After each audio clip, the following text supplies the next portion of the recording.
This episode is brought to you by Prize Picks, the #1 daily fantasy sports app.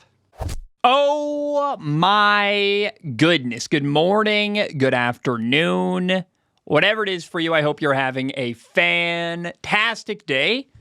My name is Zach Schomler. This is Strong Opinion Sports, episode 620. Welcome in. I had a horrible day, like not a good day. And so it is so nice to be sitting down talking about the game that brings me so much joy. I love football. I'm happy to be here. 620 episodes is so many episodes. And, if anyone has any questions about my commitment to things, you have commitment issues, Zach, let me tell you. I've done 620 episodes of Strong Opinion Sports. That has definitely been quite a commitment, and I love it, and I'm proud of it. I want to start today with a write-in from Justin on Patreon. Justin writes in and says, my unhinged question is, what thing would you eat in order to assert dominance and intimidate someone you just met? I would personally eat an entire lemon or eat an entire apple, including the core. I know someone who does this. Justin, here's what I want to ask. You ask me, what would I eat in order to assert dominance or intimidate someone? Why? Why? Justin, what's wrong with you, man? What's happening in your head? Why would I ever want to assert dominance over somebody or intimidate somebody? I can't think of a single setting in my life where that's a thing I would need to do or what to do. I can't imagine. Like, probably if I was going to, the word I would use is impress, maybe. Like, maybe grab your attention and make people go, whoa.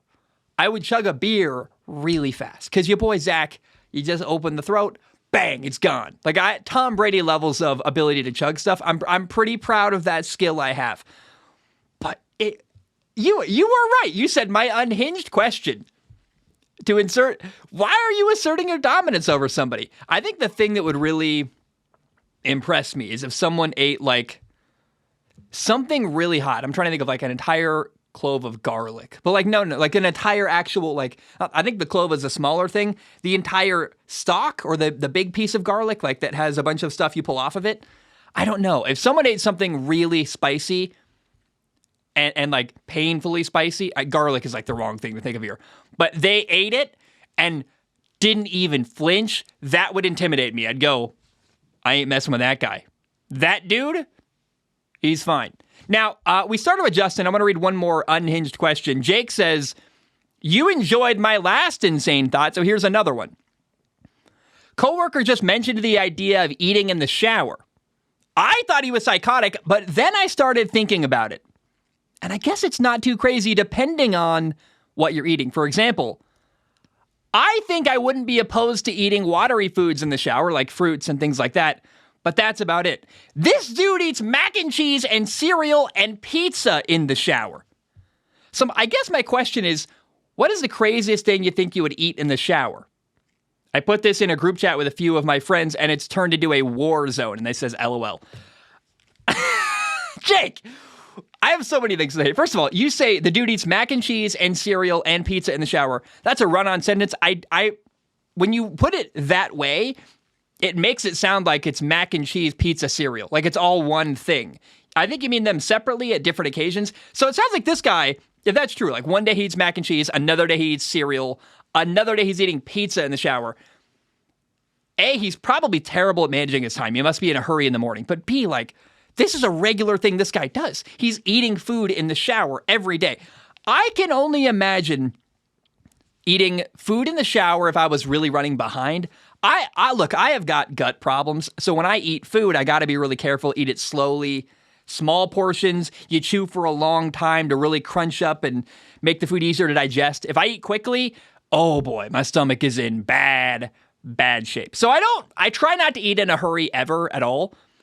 But I could see if I'm in a hurry in the morning, I'm behind, I need to shower for work or something. You're like throwing a piece of toast in your mouth or something as you're eating. But here's the thing. If I'm ever eating food in a hurry on my way to work, for example, the shower is not the place I'm eating food. I eat it in the car driving or on my bike while I'm biking to work or walking down from my apartment down to get my bike or like I just can't. I actually would say it's unhinged, Jake, because there's never a scenario where you need to eat food in the shower. This guy in the morning, like he's eating pizza in the shower, mac and cheese, cereal. What in the living F are we doing? You look, it's totally avoidable. There's always a better opportunity to eat food. You don't need to be eating food in the shower. What has happened to America? Like, in Italy, they hear stories like this. You know, in other countries, by the way, they don't eat while they walk places. The fact that I walked around New York I was there in March 2020, which if you know anything about March 2020, was a crazy time. I got like the last flight out of New York, literally. I was there in New York when the first case popped off in Seattle. If you know what I mean, you know what I mean. 2020 was a wild year. So I was there like the last great version of New York before things all kind of fell apart in 2020. And I was eating pizza on the subway. I would leave my friend's apartment to go to like a meeting or whatever, adventuring. Every time I walked by the little pizza shop in the corner, literally like a corner store, you get a $1 slice of pizza, you're walking and going down the street as you're eating your pizza. People in Italy look at that and think we are insane. They cannot believe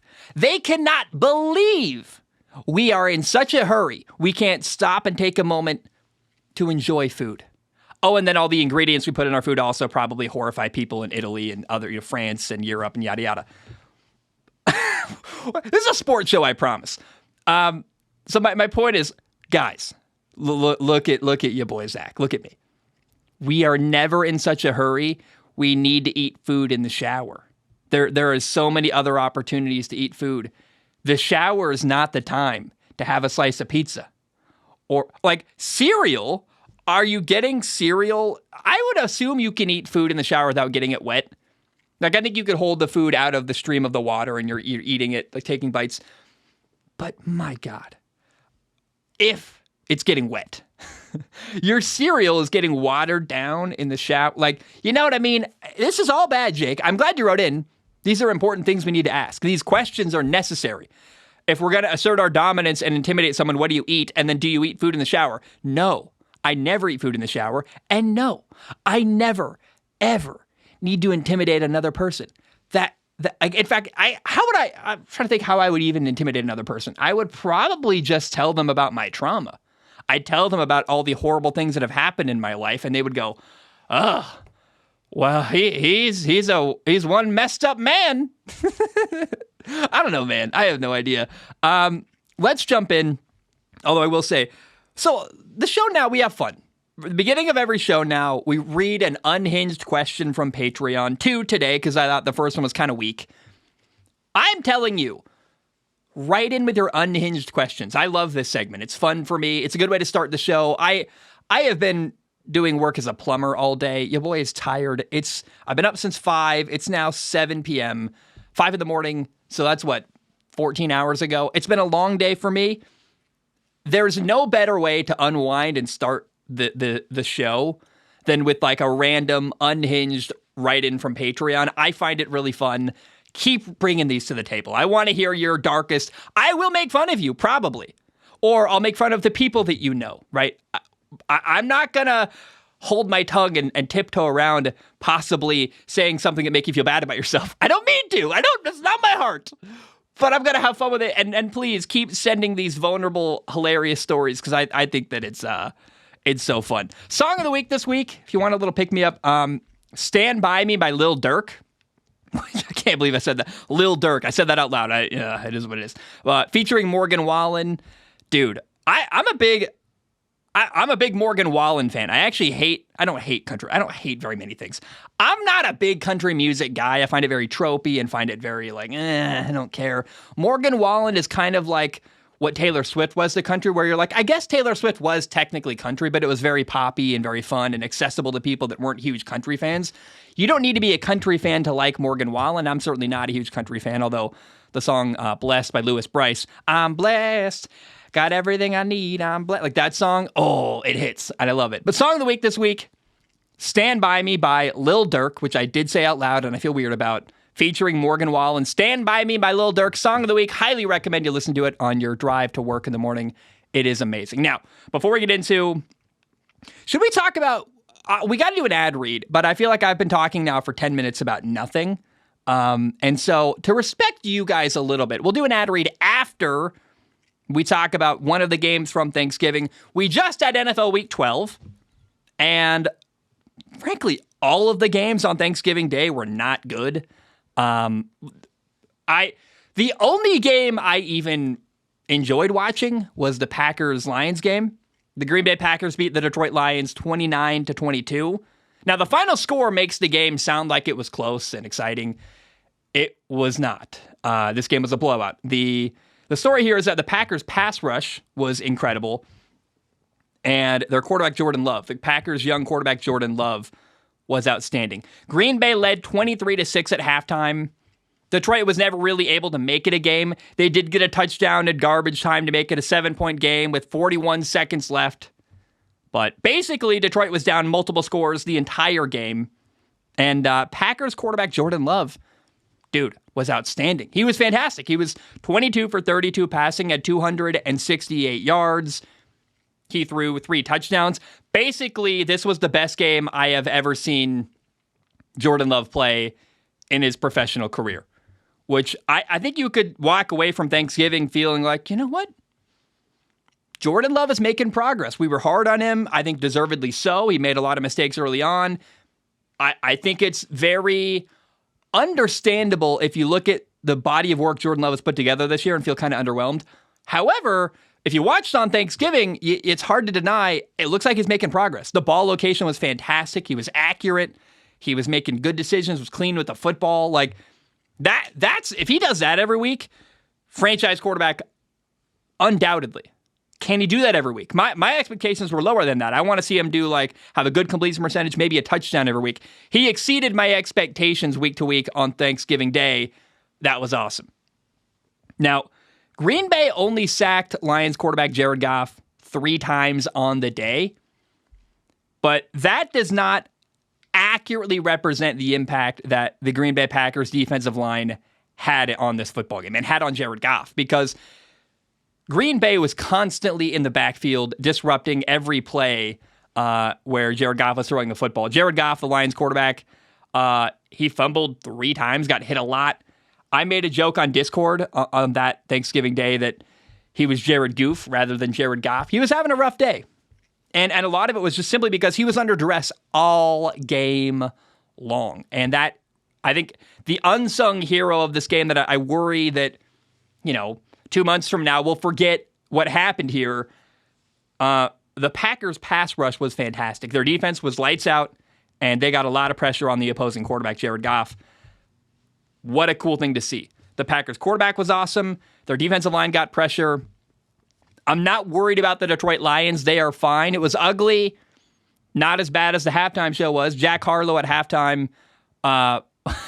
Jesus Christ. Horrifying. I like Jack Harlow's music, although when you watch him live, you realize that everything he does, he's not why I listen to his songs, actually. All the stuff in a Jack Harlow song that's catchy and memorable is someone else singing a hook or someone else singing a catchy little thing. I'm like, oh yeah. The Jack Harlow parts of every song he makes is the least interesting thing about every song. And I like Jack Harlow. No disrespect. Horrifying to watch live. Thanksgiving was that way. So Jack Harlow at halftime was bad. The Lions were not nearly as bad as Jack Harlow was. Detroit's now 8-3.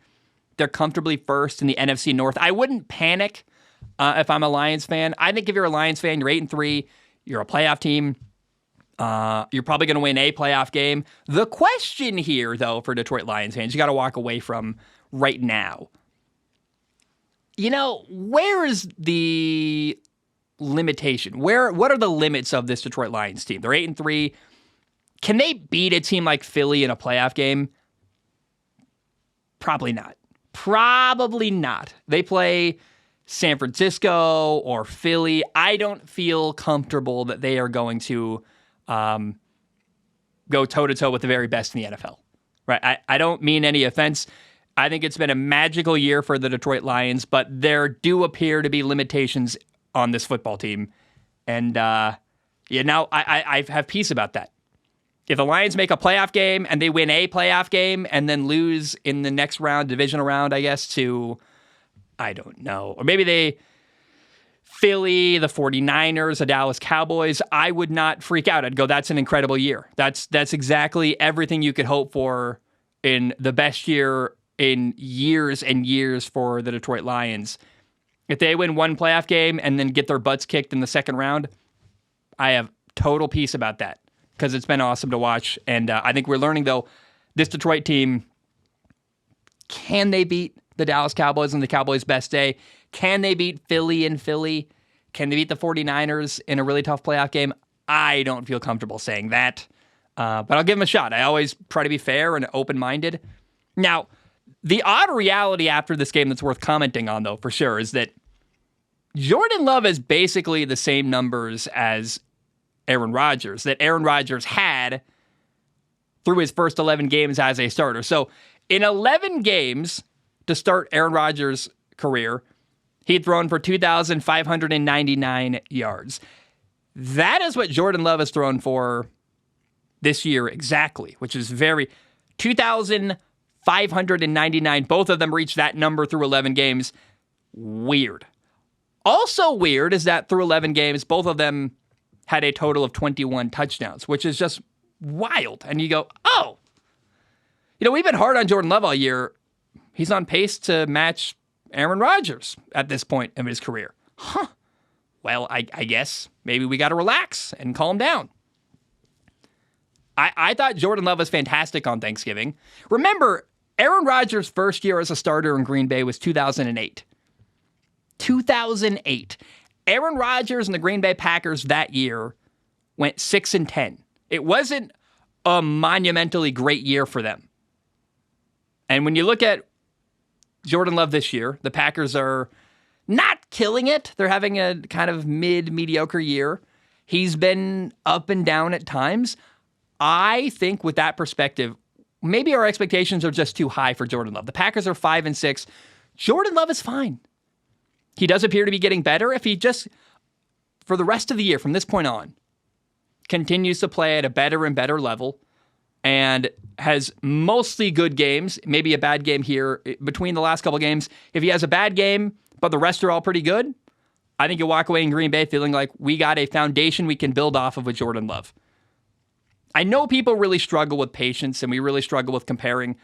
Look, Jordan Love is really talented. He's got a huge arm, can make every throw. He had a throw back across the field into a tight window on Thursday that I just have ingrained into my mind. I'm on the couch going like, that's an incredible throw.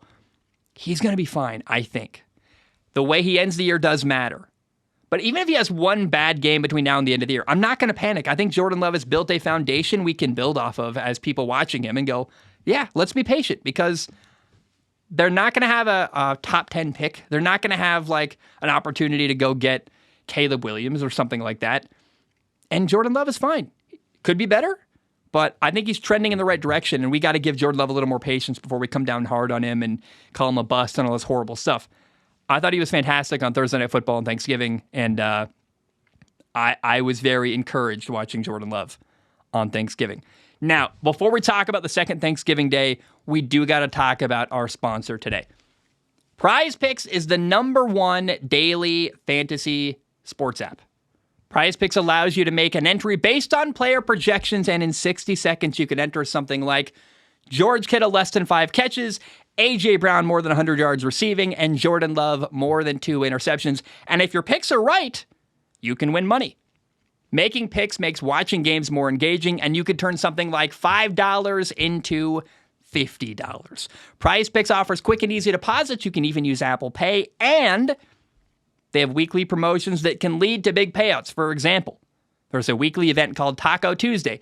Each Tuesday, Prize Picks discounts select player projections up to 25% to provide even more value. So put your skills to the test in daily fantasy. Go to prizepicks.com/CLNS and use code CLNS for a first deposit match up to $100. That's prizepicks.com/CLNS.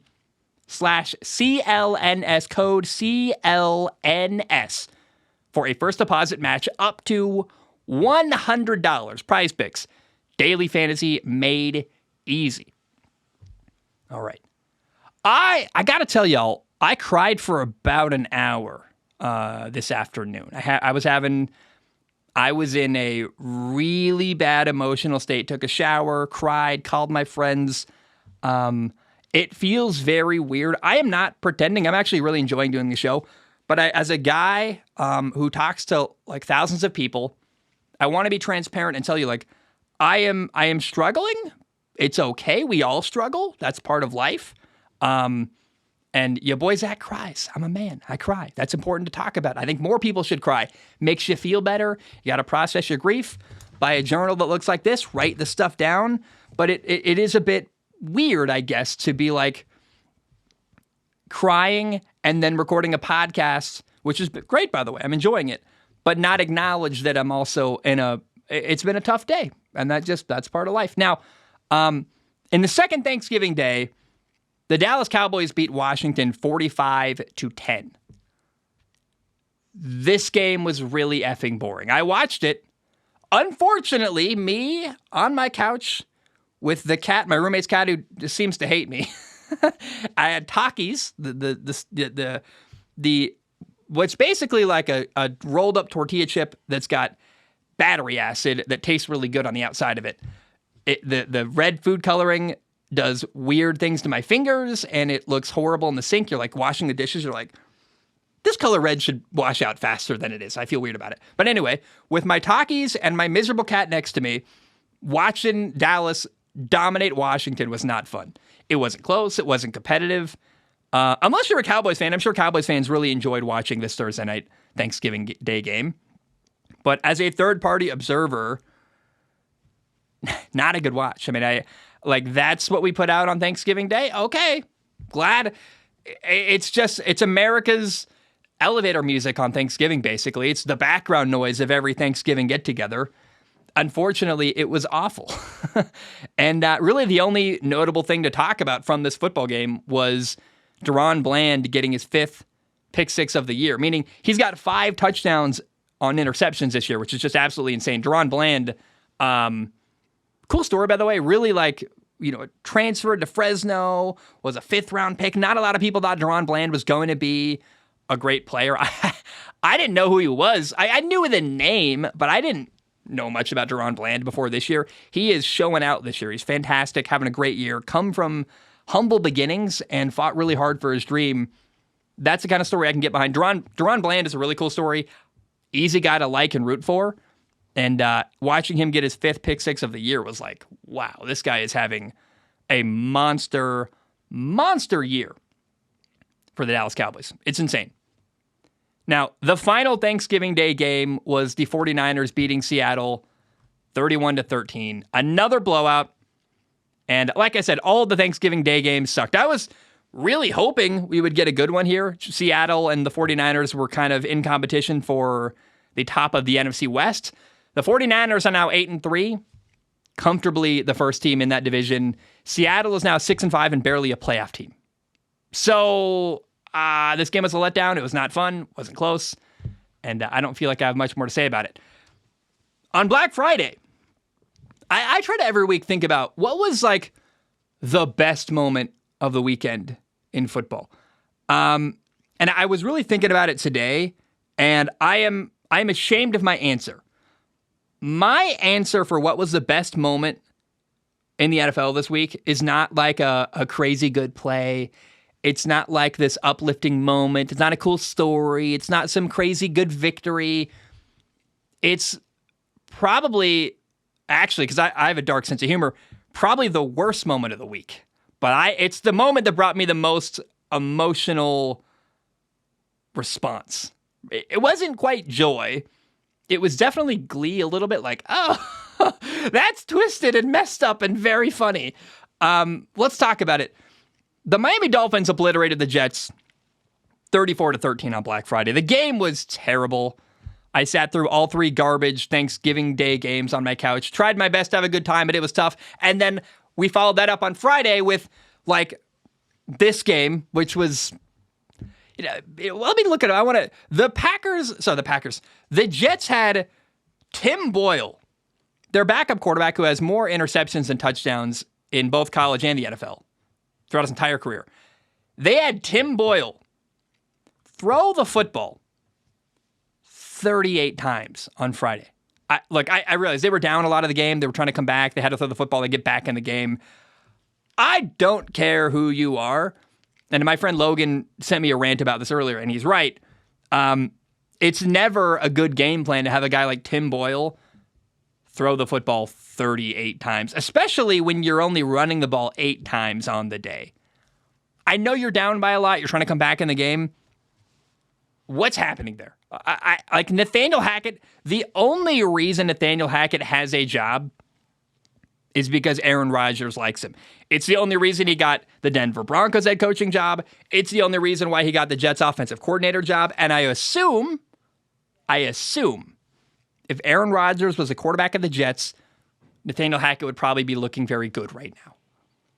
But it appears that outside of Aaron Rodgers, the dude cannot coach a quarterback to save his life. I don't know what this game plan was. I don't know why meaning they, having Tim Boyle throw the ball 38 times. But it was painful to watch. And it brings me to what I found to be the most, I hate to say it, the most pleasurable moment of this NFL weekend was, it's funny, man. The Jets were down 10-6 going into halftime, or they should have been down 10-6 going into halftime. But then the Jets decided to throw a Hail Mary. They're down 4, and they throw this Hail Mary, a deep ball into the end zone.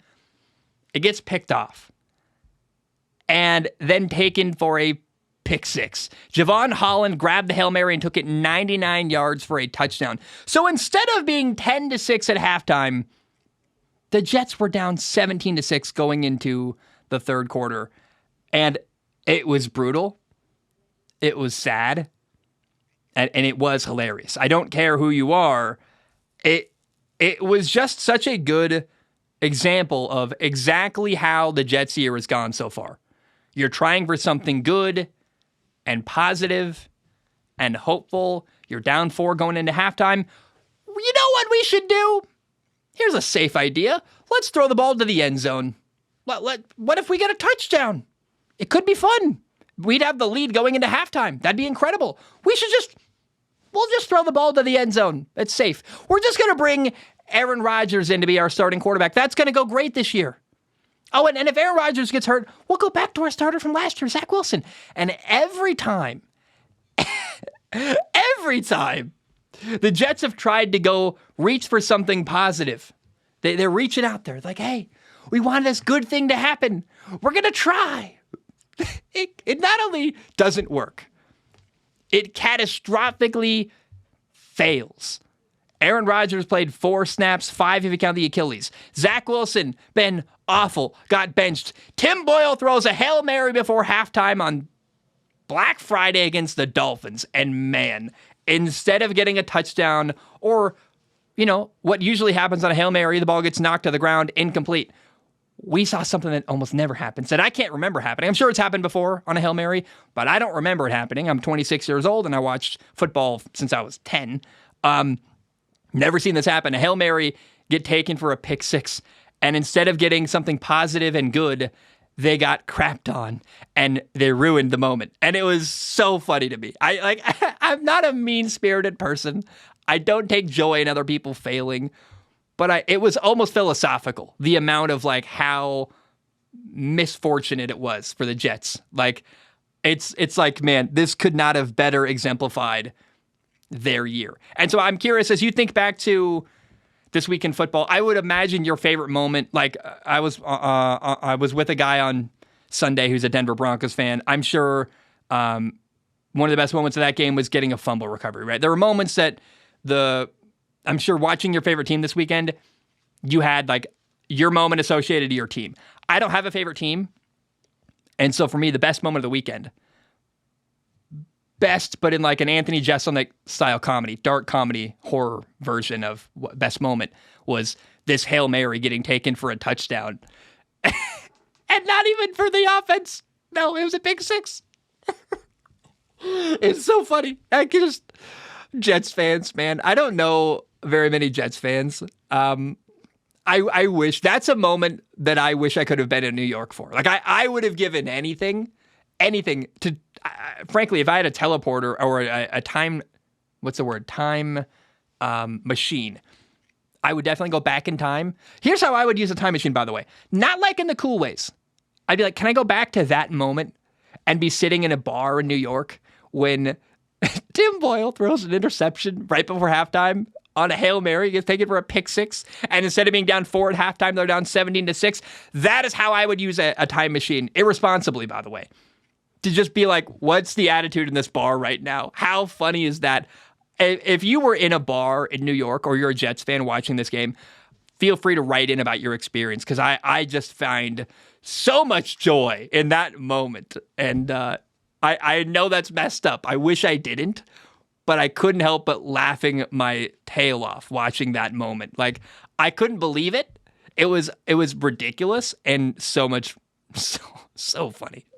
On Sunday, we had a really good game, actually. A game that one of the few, there were not a lot of great football games this weekend in the NFL. But the Jaguars beat Houston 24-21. Houston lost this game, but it was really fun. And it made me believe, and Trevor Lawrence even talked about it after the game. He said, like, I hope all my division opponents are awful, but feels like we're going to have a lot of good games for a long time. We're going to get some really fun matchups for like the next 10 years between CJ Stroud and Trevor Lawrence. Kind of like, I'm trying to think of historical, it's going to feel kind of like, I think it could have echoes of Brady Manning. Not quite the same, they're not in the same division, but that's why it's so special right now in the AFC South. You got Will Levis, you got Anthony Richardson, CJ Stroud, and Trevor Lawrence. And man, right now, the two best quarterbacks in the AFC South are in Jacksonville and Houston with CJ Stroud and Trevor Lawrence. These two guys are going to play each other 2 times a year, every year for the foreseeable future, and it's going to be a really fun game, a good rivalry with high-level quarterback play every year. That's awesome. Now, the Jaguars are 8-3 after this football game. Good for them. Houston is now 6-5, but a really good 6-5. They're way, way above the expectations we had going into the year. I don't care who you are. I had them like an awful, I think like 2 wins or something like that. I can't remember. Awful prediction. I don't care who you are. Not a single person on the planet predicted Houston would be 6-5 right now and have CJ Stroud playing as well as he is right now. He's fantastic. And Houston could not quite make what would have been a game-tying field goal with 34 seconds left. They kicked a 58-yard field goal. It was just barely too short. It bounced off the, I guess the word is the upright? No, the crossbar. The crossbar at the bottom, hit the crossbar, didn't go in. It was like 6 inches too short, basically. So that's painful, but it was fun. And CJ Stroud, the Texans rookie quarterback, was unbelievable in this football game, as he's been all year. He was 26 for 36 passing at 304 yards. He also ran for 47 yards. He was the leading rusher in Houston. He had 3 touchdowns. He threw 2. He ran for 1. 0 turnovers on the day. We love that. A good, clean game from this young quarterback. And oh my goodness, the key takeaway, watching CJ Stroud play another outstanding football game on Sunday. The number one thing I walked away feeling like is that Houston's got to keep their offensive coordinator, Bobby Slowik. And Bobby Slowik, that was probably a brutal last name in middle school, Slowik. Ooh.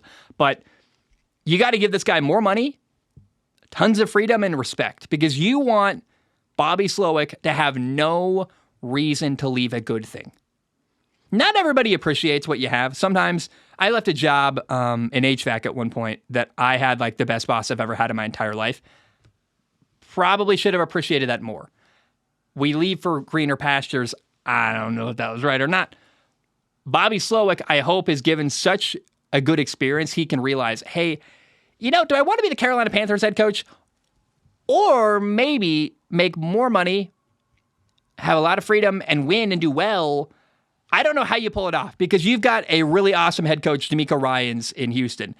But it's undeniable that a huge part of the turnaround in Houston and a huge part of CJ Stroud doing well is the offensive coordinator, Bobby Slowik, in Houston.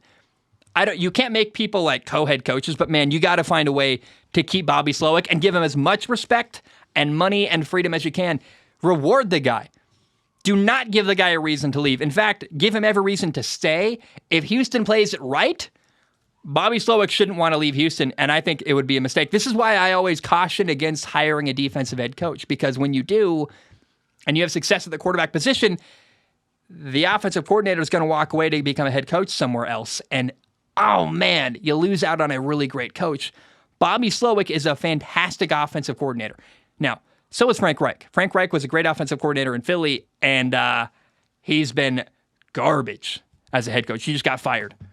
So it's a Peter principle. Sometimes you get promoted too far where you can't succeed anymore. Maybe Bobby Slowik is going to be a horrible head coach. You never know. But he's certainly an outstanding offensive coordinator. And if I'm Houston, I am in no hurry at all to let this guy walk out of our building. In fact, I would do everything I can to woo Bobby Slowik and make him want to stay as my offensive coordinator in Houston. I don't know if anyone's talking about that. I think it's kind of outside the box. Most people just admit, we can't keep him. If he's gonna leave, he's gonna leave. You can.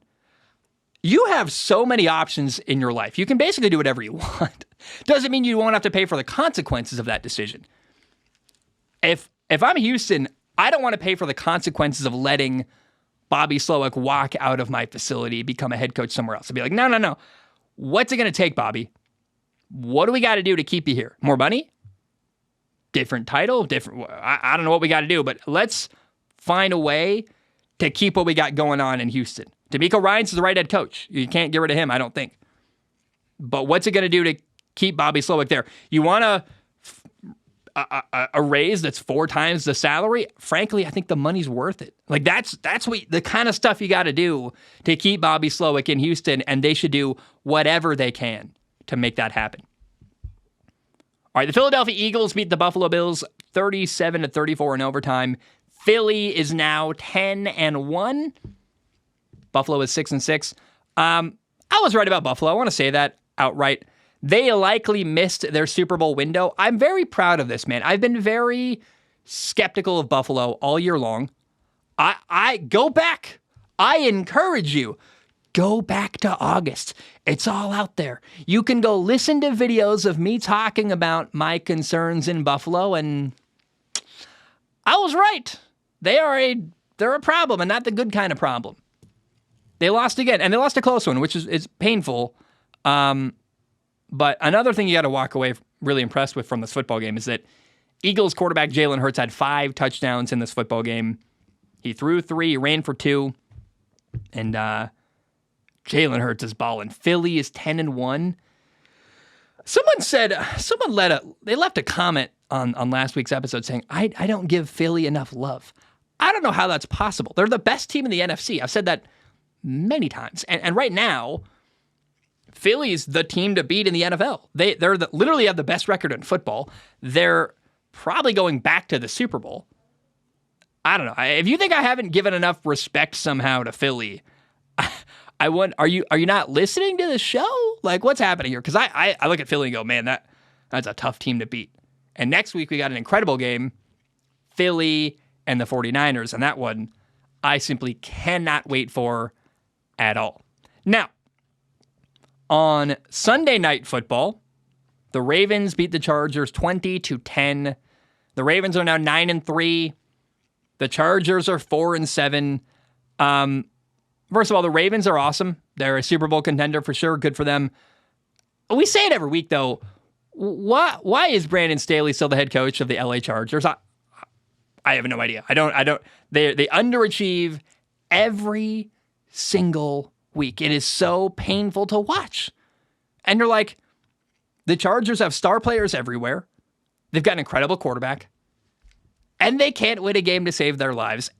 When is the fault going to fall on the coach? I think they just don't want to fire the guy midseason. And fair enough. I mean, I don't know what you really benefit, I guess, from firing him midseason, but there's got to be frustration. Like, I look around the NFL, Carolina's fired their head coach. I think the Atlanta Falcons could fire their head coach. Chicago's got me asking questions. Carolina, talked about them. The Saints might fire their coach. Washington's probably going to fire their coach. The Raiders already did fire their coach. They got to figure out what's next for them. After that, though, maybe the Patriots fire Bill Belichick, which would be crazy. But one of the teams that I think is a great opportunity, great roster, great quarterback, the LA Chargers have to. You have to fire your head coach after this year, Brandon Staley. If you don't, frankly, I think if somehow Brandon Staley does not get fired after this year, nobody should ever buy merchandise for the Chargers ever again. No one should ever give money or support or emotional energy to that franchise because they would not be trying to win anymore. The signs are obvious, and I cannot even imagine how discouraged a Chargers fan must feel right now. It's got to be awful to watch a team that's got so much potential fall short so frequently. It's not fun. It can't be fun. And it's been horrifying to watch week to week in the NFL.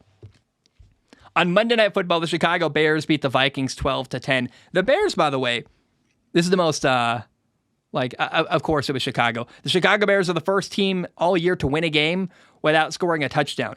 4 field goals, 12-10. Vikings quarterback Josh Dobbs had 4 interceptions in this football game. Now, I would be careful. I don't want to have people overreacting to that number. 2 of the interceptions, if you watched the game, you would know they hit the Vikings receivers in the hands and bounced up in the air and got picked off. So 2 of them were not his fault, in my opinion. He's also still new to Minnesota. I don't look at Josh Dobbs and go, horrible performance, bench him forever. He's garbage. I go, well, 2 of them weren't his fault, and it is what it is. Now, there were, between the 2 football teams, though, Chicago and Minnesota, there were 6 total turnovers in this football game. Josh Dobbs had 4, and Justin Fields, the Bears quarterback, also had 2 fumbles of his own. So 2 fumbles, 4 interceptions, ugly football game all around. In the end, I do feel like, though, despite there is deserved criticism of Justin Fields here, if you watch the game, he did put together a game-winning drive in the final 2 minutes of the game, and Chicago won with a field goal with 10 seconds left to go. You have to walk away from what Justin Fields did on Monday night and go, not his best performance. A lot of people are calling for his job, but I think in a big moment, he delivered and played well, and they won at the end. So I still really like the idea of Justin Fields playing on a loaded roster. I would really like to see Justin Fields in a really good situation with a ton of help around him. Like, man, I just is so unfortunate. We've never seen Justin Fields play with like truly great receivers on a good offensive line and a good defense. I mean, we've seen Dak Prescott do that his entire career. And we've never seen Justin Fields even in like a favorable situation once. He gets attacked and criticized, and he's played bad, for sure. He deserves criticism, for sure. But also, like, has he ever really been put in a good situation? I would say no. And I don't know. I just enjoyed watching Justin Fields at the end of a game when it really matters, put together a couple good throws, get together a field goal drive to win, and good for him. Now, Denver beat Cleveland 29-12 on Sunday. The Denver Broncos have now won 5 games in a row. They started 1-5. Now they are 6-5. Oh my goodness. Incredible. Browns quarterback Dorian Thompson-Robinson got hurt, got a concussion, did not play. The Browns, I was hoping to watch, a really good Browns defense challenge a quarterback who's been hot recently, Russell Wilson in Denver. Denver and Russell Wilson won that matchup by quite a bit, quite a wide margin. Now, Myles Garrett was banged up, the star pass rusher for Cleveland, but I thought that by far this was the least dominating and probably the worst performance for the Browns defense all year. And it says a lot. Sean Payton and Russell Wilson are working really well together. It's clicking. They look fantastic. And it's time to just respect what they're doing in Denver. It's working very, very well. Now, the Pittsburgh Steelers beat the Cincinnati Bengals 16-10 on Sunday. 16-10. The Steelers won. And the story here, undoubtedly, I don't want to even talk about. Do we have to acknowledge Jake Browning, like the Bengals' new filling in starting quarterback because Joe Burrow's hurt? It's not fun to watch. I don't care. the story here is that the Steelers just fired Matt Canada, their offensive coordinator, last week. And in their very first game without Matt Canada as the offensive coordinator, they had 400 yards of total offense for the first time in 58 games. Oh boy. I saw that coming. Like, here's what I saw. I expected Pittsburgh to have a boost emotionally and play better this week than they have in the past on offense, because that's what happens when you fire someone that people are struggling with. But my goodness. Like, you know, I didn't think it was going to happen this quickly. I thought they were going to do good and win, but it could not be more obvious. I still have high skepticism of Kenny Pickett, the quarterback in Pittsburgh. I still can't name a single thing Kenny Pickett does well. He doesn't run well. He's got an average arm. He's made a lot of bad decisions this year. He's not been overly accurate. So I don't know what the thing you look at with Kenny Pickett and go, wow, franchise quarterback. But certainly, we all knew Matt Canada wasn't doing great. I'm still not convinced some of the fault doesn't lie with Kenny Pickett. But certainly we saw on full display how much better Pittsburgh is without Matt Canada anymore. And I feel a little bit bad for Matt Canada. Like, I wonder what he feels like today. I don't get the sense he's like a terrible person. And I'd love to see, I don't know if he does interviews. I don't know if he's out there really talking at all to anybody, but it's fascinating to me what happened and the way that, I'd love to hear his perspective on this firing, because coaches don't do that. You get fired, you kind of just are quiet and you disappear for a long time. I'd love to hear from Matt Canada. What is his perspective on this Steelers game, but this situation, getting fired and then being better without him. However, remember, even if you got him on the show or someone is interviewing him, he's probably not going to be honest. The people are very close and guarded of things like that, and deservedly so. It's not any of our business to know that stuff, but I would love to know how he feels about the situation this year with Kenny Pickett in Pittsburgh and how much fault and blame he's getting for their lack of success on offense. And what does he think went wrong? I mean, that's the kind of conversation I'd love to have behind the scenes. And I don't know, man. There's a story there we don't know and probably will never know that I find interesting for sure, and some sadness that we'll never really know what happened there. Now, the NFC South is it's an unmitigated disaster, basically. It's so bad. The Atlanta Falcons just beat the Saints 24-15. So the Falcons are winning the division right now, the NFC South, with a losing record. They're 5-6. So is New Orleans, but they lose head-to-head. So right now, the Falcons are winning the NFC South with a 5-6 record, which is just not good. It's horrifying, actually. And you're like, oh boy. The Saints have been disappointing. The Falcons, I don't think deserve to win. Their quarterback had 2 interceptions, was 13 for 21 passing. They did run for 228 yards, so like they ran the ball really well, but I just am so, like, Kyle Pitts had 2 targets in this entire game. Why in the world did Atlanta draft Kyle Pitts when they did? They drafted him number 4 overall in 2021, and I feel like Atlanta barely uses their really talented tight end. I don't understand. I hate Atlanta. I hate watching them. I hate their story. I don't like their coach. The fact they're winning their division with a 5-6 record is shameful and awful. I don't know. Rant over. The Falcons and the Saints, it's embarrassing, really, I think, that one of these teams is going to make a playoff game when there's so many better teams below them in the wild card spot. It's like, I don't know. Honestly, this division makes me wonder. Like, you have to let the 4 division winners of the East, West, North, and South make a playoff game, because you have to have division games matter. But man, this kind of story where a team is going to make a playoff game potentially with a losing record makes me want to go, we don't need divisions. We just need the 7 best teams in the NFC and the AFC to make a playoff game, because man, like, let's look at who's going to miss out. Because Atlanta's making a playoff game, right? It means that a team like, I guess Green Bay is 5-6. They're the number 8 seed. They're missing out. I don't know. Who's a better team, though? The Atlanta Falcons or the Green Bay Packers? The LA Rams at 5-6 or the Atlanta Falcons? Man, and who do I want to watch in a playoff game? Kyle Pitts get 2 targets, or the Rams, who at least have some fun players that are exciting to watch? You know what I mean? My argument's falling apart here as I'm realizing how bad the number 8 seed in the NFC is currently. But I don't know. It just really makes me sad that a team that with a losing record could win their division and make a playoff game. You're like, that not great. Don't love that, NFL. We can do better. The Tennessee Titans beat Carolina 17-10. I guess we can talk about it a little bit. I don't find this game. It was fine, and we got to see 2 rookie quarterbacks go head to head. Really, the story is though that in losing, the Carolina Panthers now fall to 1-10 on the year, which is just abysmal.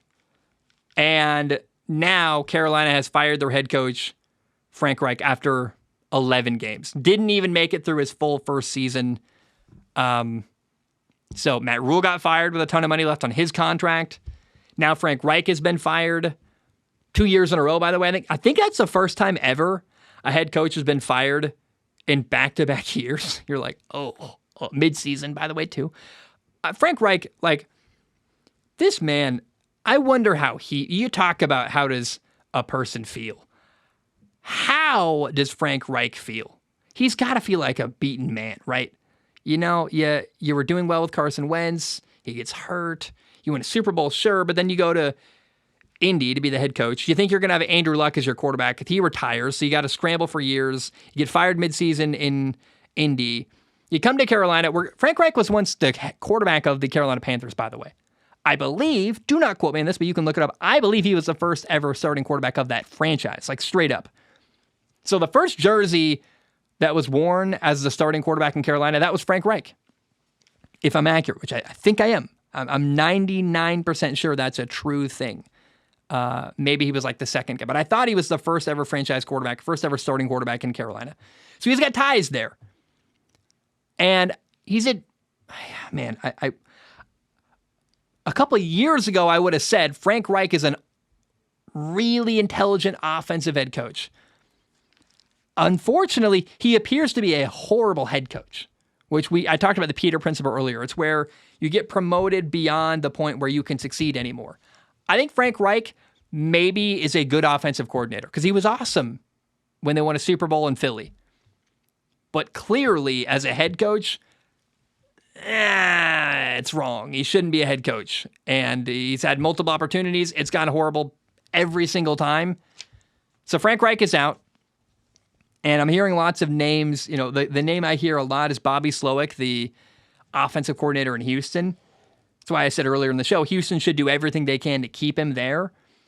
But Carolina has fired another head coach in back-to-back years. They fired Matt Rule last year, Frank Reich again this year. David Tepper, the new owner of Carolina, I think is starting to lose the fan base, actually. I like David Tepper. No, he's a billionaire. You don't love that. How do I say this politically? How do I cover myself now? I've said this. Through the behind the scenes interactions I've had with people in Carolina, the safest way to put that, seems like he's doing stuff to try to win. I so far have really, it's not worked, but I've appreciated the approach of David Tepper, the owner. I feel like I'm the only person who feels that way. I thought Frank Reich was going to work. I was wrong. I'm getting goosebumps now. I was very wrong about that. But no, Frank Reich was a dumpster fire. Just a horrifying, awful head coach in Carolina. They're 1-10. People think Bryce Young is a bust, which I thought he's an offensive head coach who played quarterback in the NFL, who could be better to help a young quarterback succeed early on in their career. Apparently, it doesn't matter what Frank Reich touches. He should not be a head coach. But it went... I didn't feel like it was going to be amazing. I thought for sure it was going to go fairly well, though. And I could not be more disappointed by the way that Frank Reich's tenure went as a head coach in Carolina. Who should they hire next? I feel like it's too early to have that conversation. I really don't. I haven't thought enough about it yet. we will have that conversation down the road for sure. But, man, Frank Reich fired, and it's real bad. Now, the Colts beat Tampa 27-20 this weekend. The Tampa Bay Buccaneers are watching their season fall apart. They're 4-7. The Buccaneers started the year 3-1. They've won one game of their last 7 games. They are 1-6 in the last 7 games in Tampa. They've lost, to Detroit, Atlanta, Buffalo, Houston, the 49ers, and Indy. Those are all pretty good football teams. But still, Tampa, I think, is the...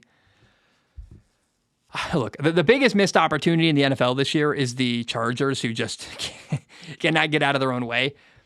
But I really think that Tampa has enough firepower to win their division at least. And the fact that they're not doing that is awful.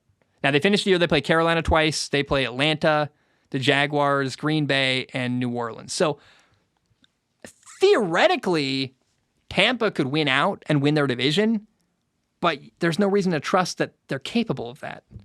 So I don't know, man. It's been a really disappointing, awful year for the Tampa Bay Buccaneers, and it's not good.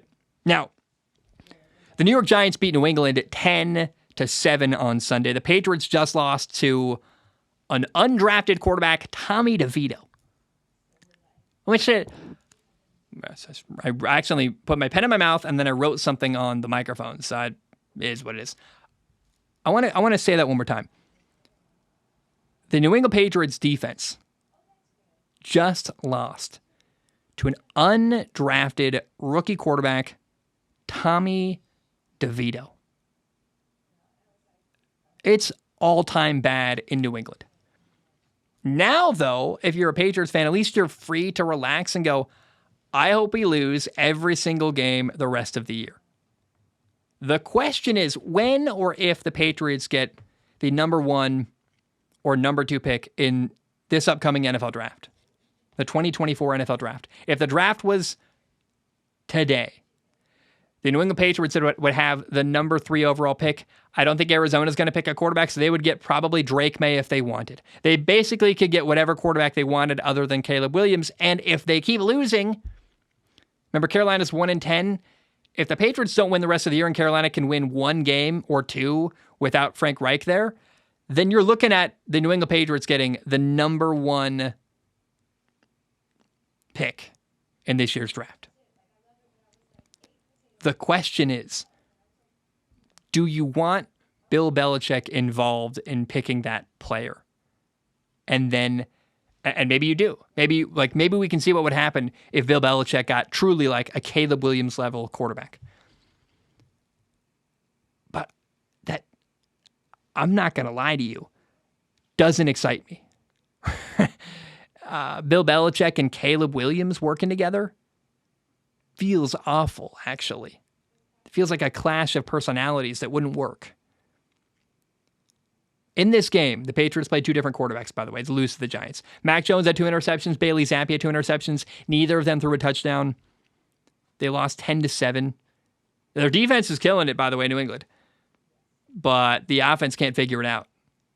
And it's another argument for why you probably shouldn't hire a defensive head coach in the NFL. It just doesn't make sense. I would really like to never see a defensive head coach hired ever again in the NFL. I know that's wildly controversial. But instead, what if we see a really hot market where we truly value defensive coordinators the way they are? They're really valuable. They can't win by themselves. And what if we saw like way more movement from the best defensive minds in football? What if we saw Bill Belichick not as a head coach, but as a guy, a mercenary, to go organize whatever's got team as the best defensive roster in the NFL? Like, imagine how interesting it would be to watch Bill Belichick as the defensive coordinator, I don't know, I'm trying to think of who's got Pittsburgh. Or what if he had Nick Bosa and Chase Young as defensive linemen in San Francisco? What if instead of viewing defensive guys as head coaches at all, I know I'm getting out on a limb here. I realize I'm kind of saying crazy stuff now.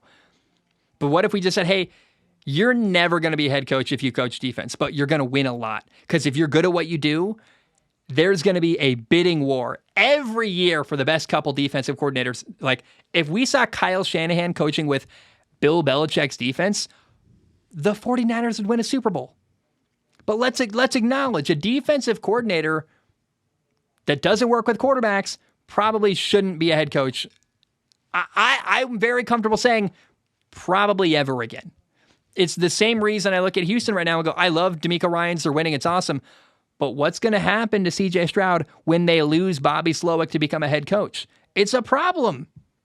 So let's just never make defensive coordinators head coaches ever again. Let's pay them more money. And the guys who do really great should move around a lot. And just whatever team has the best defensive line and best couple players. Can you imagine what Bill Belichick would do with the Dallas Cowboys defense? Micah Parsons, Deron Bland, Stephon Gilmore, when he's healthy, Trevon Diggs. Like, it would be unbelievable. But instead, we're having to watch Bill Belichick hold opposing teams to 10 points a game, but they can't win because they have no offense in New England. Yeah, I'm really not comfortable with defensive coordinators becoming head coaches in the NFL. I know that's a new thought for a lot of people. But it's not new for me, and I don't think it's an illogical one. The LA Rams beat the Cardinals 37-14 on Sunday. You know, it's really good that the Cardinals brought back Kyler Murray because they're winning so much more with him, aren't they? Oh, they're not. They've lost. And they won the first game. Didn't they win? Did they win? They beat the Falcons with Kyler Murray back. That was a cool moment. But since then, they're 0-2. So they're 1-2 with Kyler Murray back. I don't know, man. I guess I'm questioning the reason why they brought Kyler Murray back. They put him through all this rehab, all this stuff. Are they getting ready to like move him after the year? What's the thought process here? What's the benefit of bringing Kyler Murray back in a year where, frankly, winning doesn't help you? The Arizona Cardinals should lose every single game the rest of the year. It's in their best interest because it gives them a higher draft pick, which they can either trade down if they trade down, if they have the number 2 pick behind Carolina, behind, I guess, what would be Chicago, I guess, because Chicago has Carolina's draft pick. So if Carolina goes 1-16 and the Cardinals only have 2 wins, they've got the number 2 overall pick. Either they can draft whatever player they want to support and build their young team, or they could say, hey, we have access to one of the best quarterbacks in the draft. We're willing to trade down, but you got to give up a lot for him. How valuable is that? How could the Arizona Cardinals with the number 2 pick use that pick to trade down and rebuild their organization? Why is Kyler Murray playing? You don't want to win. And thankfully you didn't win. You lost 37-14 to the Rams, but I don't think it's in the best interest of Arizona to play Kyler Murray. He makes it more likely you're going to win, which is something you don't want to do. So I really question the objective in Arizona. Why are you playing Kyler Murray? What's the benefit here? What are you getting out of it? I have no answers. I have only questions, and I don't get it. Good win for the Rams, though. The Rams are an exciting team. Matthew Stafford had 4 touchdowns in this football game. Kyron Williams ran for 143 yards. Like, I would really like to see the Rams in a playoff game. It's unfortunate that the Atlanta Falcons are probably going to make a playoff game with a losing record because it means a really exciting, fun team that's actually fun to watch, like the LA Rams, is going to miss out because they'll be like the number 8 seed. When an undeserving team, other than a technicality because of the way the NFL is built, that if you win your division, you make a playoff game, we're going to have to watch Atlanta in a playoff game rather than a really exciting, fun, young, talented, and growing and getting better every week LA Rams team, which I am just enjoying watching. They're awesome. And, man, let me tell you, if you're watching a random game, you would way rather watch the LA Rams than the Atlanta Falcons. I guarantee it's a much more enjoyable experience. Final game of the week, Kansas City beat the Raiders 31-17. Good for the Chiefs. They win. The Chiefs are now 8-3. They're first in their division. I'm a bit disappointed. I was really hoping we could see the Raiders challenge Kansas City a little bit. I want to see what would happen. It's realistic that it didn't happen. They got Aiden O'Connell at quarterback, a rookie quarterback. He's doing his best. I still, maybe I'm the only one. I think Kansas City's got a shot at a Super Bowl. I'm very comfortable saying that. I was hoping we would see maybe a challenge between the Raiders. And the Raiders had a lead early. They were up 7-0 into the first quarter. That was awesome. But the game slipped farther and farther. It's tied at halftime. In the second half, KC pulls away. They take a lead greater and greater. And, the Raiders only got 3 points in the entire second half. Disappointing. And I was hoping that at halftime they had me, man. I was like, at 14-14, maybe Antonio Pierce, this awesome interim head coach, can pull off an upset win and beat the Chiefs. And unfortunately it didn't happen, which I found sad because I actually think he might be a candidate to keep his job and be the head coach next year in Vegas, honestly. I don't know, man. I really thought the Raiders could pull this one off. I was hoping they could. I was definitely rooting for that. And the fact that they didn't made me, I didn't want to talk about it, actually. I was like, this is sad. I was disappointed. And disappointment's really hard for me. So this one disappointed me quite a bit. All right, we got one more ad read today. Factor Meal Kits is offering 50% off to listeners of this show. Go to factormeals.com/SOS50 and use code SOS50 to get 50% off. That's code SOS50 at factormeals.com/SOS50 to get 50% off. Factor is a meal kit service. They send you ready-to-eat meals. They're easy to prepare. They showed up in a little box with a bunch of high-quality ice packs, and you put the meal kits in the fridge. When you want food, you go to the fridge, you pick up the food, put it in the microwave, and in about 2 minutes, 2 to 3 minutes, you've got a good meal ready to go. It's high quality, never frozen, good ingredients, and compared to all the other options you can have for a quick and easy meal, I would say Factor is the best. I also think this is really interesting. There are many different ways you can customize your order. Maybe you're on a diet. Maybe you're trying to cut calories. There are low-calorie options. Factor can meet you wherever you want to be. You can customize it however you want. Maybe you're like me and you just want a good meal that doesn't take 30 minutes to an hour out of your life to prepare. Like for me, I'm really busy right now, and it's a really valuable thing to go to my fridge, have a good meal just waiting for me. You pull it out, you put it in the microwave 2 or 3 minutes later, you got a great meal ready to go. I saved a lot of time. It's cheaper. It's better for you than all the other options. You got 50% off with code SOS50, and compared to takeout or delivery, guys, those prices are not good compared to Factor. So again, if you want a high-quality meal quickly, I recommend Factor. Head to factormeals.com/SOS50 and use code SOS50 to get 50% off. That's code SOS50 at factormeals.com/SOS50 to get 50% off. Again, given the value and the quality of the ingredients, I would think it's silly to not look into this offer. Factormeals.com/SOS50 and use code SOS50 for 50% off. All right. In college football this past weekend, the big game was Michigan against Ohio State. Number 3 ranked Michigan beat number 2 ranked Ohio State. It was glorious. It was fun. Broadcasters Gus Johnson and Joel Klatt called this game the first college football playoff game of the year. They were right. It was awesome. The game came down to the end, which is something that I always really appreciate. I love watching a football game that when in the final minute or two, you're not sure who's going to win. That's the hallmark of a great experience watching football. And I always appreciate that. In my opinion, the better team with the better quarterback won on Saturday. And Michigan is much better up front. They threw the ball better. They ran the ball really well. I thought the biggest statement of this football game was when Michigan got the ball with 8 minutes left in the fourth quarter. Michigan had the ball up 3, and they put together a slow, long, methodical 13-play, 56-yard, 7-minute long drive, and basically they ran out the entire rest of the clock. They gave Ohio State the ball back with very little time left. They kicked a field goal, got a 6-point lead. Now, Ohio State, in that minute they got the ball left with, they did ultimately put together a bit of a drive, but then with 25 seconds left, Ohio State quarterback Kyle McCord threw the game-ending interception which gave Michigan the win. I watched that Penn State-Ohio State game like a month or two ago and said, hey, Ohio State doesn't have a good enough quarterback to beat Michigan. I was right. It came to pass.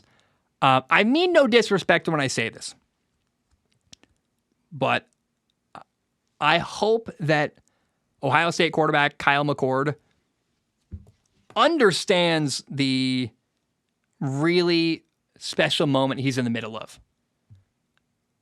I hope Kyle McCord enjoys his time at Ohio State because he's not an NFL quarterback. And he's going to have good stats. He's going to have good numbers when you look back, like, a lot of touchdowns and a lot of things he can hang his hat on.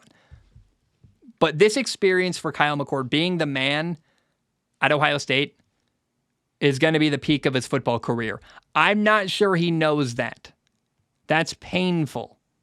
He doesn't have the physical skill set to work as an NFL quarterback. He really struggles to get from read number 1 to read number 2. He throws a lot of bad balls. Kyle McCord had 2 interceptions in this football game. It's early, right? I don't want to hate on the guy. I would wonder if people said this about Tom Brady at Michigan even, right? Although I don't think so, because Tom Brady, say what you want, he was dialed in the fourth quarter and making plays. Kyle McCord, nothing about him screams NFL quarterback. And like I said, I just hope he enjoys what the moment he's in right now as an NFL quarterback. I hope he's enjoying it and having fun with it, because I don't think it's ever going to get better than what Kyle McCord is experiencing right now. Michigan quarterback J.J. McCarthy in this football game was 16 for 20, passing at 148 yards and a touchdown. Nothing crazy, but efficient, accurate. He had a throw between 2 defenders down the seam that I was like, whoa, that is a beautiful, beautiful throw. Michigan running back Blake Corum was dominant. He had 22 carries for 88 yards and 2 touchdowns. Michigan beat Ohio State the way they've beat everybody this year. They win at the line of scrimmage. They're really good up front. They were 3 for 3 on fourth down. They ran the ball really well in the trenches. To me, Michigan has a legitimate shot at a national title. Like the game I want to see in the national title, I want to see Michigan against Georgia. I want to see the 2 teams that have the best linemen in college football play against each other in a heavy-hitting battle. It'll be like 17-13, physical, fun, running the football. It's not going to be a Big 12 game where it's like 65-57. It's going to be a slugfest. And turnovers are going to matter a lot. And running the football is going to matter. It's going to be a key fourth down. That's the kind of national title I want. That's what I think we're going to get between Michigan and Georgia, assuming I think Georgia's going to beat Alabama in the SEC title game. I would be shocked if Michigan lost to Iowa in the Big Ten title game. So that's what I want from the national title, and I think that's what we're going to get between Michigan and Georgia here, like around mid-January. By the way, Michigan has beat Ohio State 3 years in a row, which I love to see that, because Ohio State has always been a bit, not that Michigan isn't also full of themselves, but Ohio State really loves themselves. They talk about the Ohio State, and they won for years when they were paying players and doing lots of shady stuff that somehow the minute Michigan gets accused of sign stealing, nobody remembers all the impropriety going on in the really high-level eras of the 2000s. Like basically my entire life at Ohio State, they've been paying players and doing all kinds of crazy stuff, heinous stuff that, again, people are happy to forget the minute the finger gets pointed at Michigan for something that I don't think really involved the Michigan program. It was a guy at Michigan doing shady stuff kind of on his own, is kind of how it comes across to me with Connor Stalions. That's neither here nor there. I don't have skin in the game. I'm not a Michigan fan, not an Ohio State fan. I don't really care, but not sad to watch Ohio State lose to Michigan for the 3rd time in 3 years, which, I don't know, man. And what's really funny about that is Michigan beat Ohio State this year without Jim Harbaugh, their head coach, who is suspended for this game. So, I don't know, man. Ohio State, I actually love Ohio. I'm very weird. I love Cincinnati, Ohio. I know that's way south of Columbus on the border of Kentucky. Shout out to Covington, Kentucky. They got a really fun Bourbon Street. But, man, I don't know, man. I was really happy to watch Michigan beat Ohio State. And If they win a national title, if they lose to Georgia in a good game, I'll still be satisfied. If they win a national title, I think partially because of the hate they're getting for what the sign stealing thing to me is just a non-story. I don't care. The NFL doesn't care. It's not a big deal to me. I don't think it's that great advantage that everyone's talking about. It really, to me, sounds like an assistant was selling stuff to other teams as well. Like, there are documents linking Ohio State to the sign stealing scandal that is Michigan is getting punished for, even though, like, you can trace it back to the team they played, Ohio State. So I'm like, okay, like, why is Michigan the one getting punished here when it feels like everyone kind of participated? Rest my case. My point is, this process of watching people attack Michigan has somehow turned me into a guy rooting for Michigan openly. And I think Michigan makes football better. Like, it's been years since Michigan was truly a great football program. And I remember the Denard Robinson days, right? An exciting quarterback who, that was Michigan struggling. And it's cool to see Michigan back at the top. And if they win a national title, I'm going to be very happy, actually. That's going to be like a cool moment. We're like, oh, they're back. Wow, it's been a long time. Welcome back, Michigan football. If they lose, I won't be disappointed, but I would be satisfied with the year they've had anyway. But I'm rooting for Michigan, man. They're not an underdog. They're Michigan football. But it would be a great program returning to form if they win a national title, which I would find very fun. Washington survived Washington State barely in the Apple Cup. I'm from Washington, my homeland, everybody. All my family was watching the Apple Cup on Saturday. Maybe was that Friday? That was Saturday, right? I don't remember. I don't remember what day that was. It's been a blur. It was a blur of a weekend. Either way, Washington was able to keep their perfect season alive. They beat Washington State 24-21. So Washington goes 12-0 going into the Pac-12 title game. They're still undefeated. And Washington won on a last-second field goal. Like, they barely made it happen. The craziest play, by the way, for this game, Washington was going for it on 4th and 1 on their own 29-yard line with 1 minute and 7 seconds left. It's a ballsy move. They took a risk. It was a brave call by Kalen DeBoer, the head coach at Washington. One you have to respect because you're having this undefeated season on the line. And you're like, we're going to risk all of that to try to put this game away now. They did. They put together a drive after that play. Remember, 4th and 1, minute 7 seconds left on their own 29-yard line, way backed up in their own territory. They go for it on 4th and 1. They get it. They go on later in that drive to kick a field goal to win as time expired. You got to do what you got to do to win. And Kalen DeBoer, the head coach at Washington, I think if you're going to be undefeated, that's how you do it, man. If you don't go for it on 4th and 1, you kick a ball away, you punt it, for example, and Washington State wins there. You have to sleep at night knowing that you had the ball and you gave it away. At least you controlled your own destiny, which I love. And man, it's all. I really like this win. I went to Washington State. You would think I'm like, go Cougs, baby. Like, no, first of all, I hated my time at Washington State. Part of that's because I was young and immature. Part of it's because I don't think it's that great. And I have no problem when Washington State loses at all. I was glad Washington won. They kept their perfect season alive. But the way they did it, that call at the end, how can you not love that? Doing everything in your power to have an undefeated season and pulling it off and making it work, that's awesome. By the way, shout out to Washington State receiver Lincoln Victor. Dude transferred in from Hawaii football. He played at one of my high school rivals, Union High School in Vancouver, Washington. I love seeing Lincoln Victor do well. Cool guy, Hawaiian heritage, and had a touchdown catch. Awesome to see that. Alabama beat Auburn in the Iron Bowl. The game, I said going into the weekend, right? You should probably keep your eye on this game. It could be a lot of fun. Oh boy, it was glorious. Alabama won 27-24. Alabama quarterback Jalen Milroe threw a game-winning touchdown pass on 4th and goal, wait for it, from the 31-yard line. 4th and goal on the 31-yard line. And what does Alabama do? They're down 24-20. They throw the game-winning touchdown pass on 4th and goal, 31 yards. What?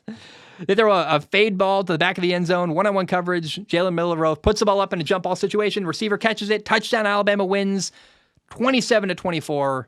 And like I said, the Iron Bowl rarely disappoints. This one was awesome. So much fun. Great at the end. Surprises, all kinds of stuff. It was just really cool to see. And next year when the Iron Bowl happens, if you didn't watch it, don't miss it next year. It's good every year. It really is. It's just crazy how, no matter how bad Auburn is, they always find a way to play up and make this game interesting and fun. And God, it was fun on Saturday. On Friday, Oregon State got blown out by Oregon 31-7. So, unfortunately, Oregon State could not challenge Oregon, which is disappointing because remember the week before they almost beat Washington. So I thought that maybe, that if you do the math of conversion, all that stuff, that maybe Oregon State could challenge Oregon. They could not. And what's really sad for Oregon State, 2 days later, it was announced that while Oregon State is not going to the Big Ten, their head coach, Jonathan Smith, is going to the Big Ten. He is going to Michigan State. One second. Got to Google this.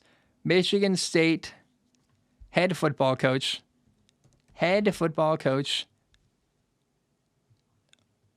Jonathan Smith. Jonathan Smith is now the head coach at Michigan State. He leaves Oregon State. So Oregon State right now has no head coach. Their conference only has 2 teams. They just lost to Washington and Oregon back-to-back after chances both to ruin their seasons. I think things, if you're an Oregon State fan, have to be at like an all-time low. It's disappointing. It's sad. And, oh man. My, doesn't matter. I almost went on an unhelpful tangent. We'll deal with it later. This next weekend, there are 4 games you should pay attention to in college football. On Friday, Oregon plays Washington in the Pac-12 title game. That's going to be incredible. You should watch it. Washington is 12-0. Oregon is 11-1. Oregon's only loss of the year was 36-33 by 3 points to Washington.